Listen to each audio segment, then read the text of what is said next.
Hello guys, কেমন আছো তোমরা সবাই? তো অনেক দিন পর আজকে ছোট্ট একটা ভিডিও নিয়ে আসলাম তোমাদের সাথে শেয়ার করব বলে। তো আজকে আমি গীতার একটা বাণী তোমাদের সাথে শেয়ার করব। গীতায় লেখা আছে, ভগবান যেমন দুঃখের সময় ধৈর্যের পরীক্ষা নেন, তেমনি সুখের সময় অহংকারের পরীক্ষা নেন। তাই আজ জীবনে সুখী আছো বলে কখনো অন্যকে কষ্ট দিও না, নিজের ক্ষমতা নিয়ে কখনো অহংকার করো না। একটা কথা মনে রেখো, আজ হয়তো তুমি শক্তিশালী, কিন্তু সময় তোমার থেকেও বেশি শক্তিশালী। কারণ সময়ের চক্র ওপরওয়ালার হাতে, তিনি কখন ঘুরিয়ে দেবে সেটা আপনিও বুঝতে পারবেন না। আমার খুব ভালো লাগলো বাণীটা, তাই তোমাদের সাথে শেয়ার করলাম।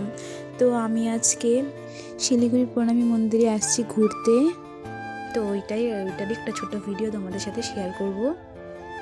দেখতেই পারছো কি সুন্দর ঠাকুরের সাইডে কাজ করা, ভীষণ সুন্দর।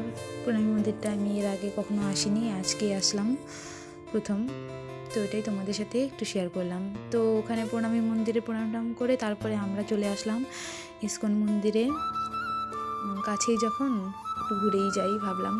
তো ইস্কন মন্দিরে এসে এখন দেখি কীর্তন হচ্ছে। তো এখানেই বসে আমরা একটু কীর্তন করলাম, বসেছিলাম। তো এই দেখো আমার বর এখানে বসে একটু কীর্তন করবে। তো আজকের ভিডিওটা অতটুকুই। কেমন লাগলো কমেন্টে বলো। টাটা, বাই, ভালো থেকো সবাই।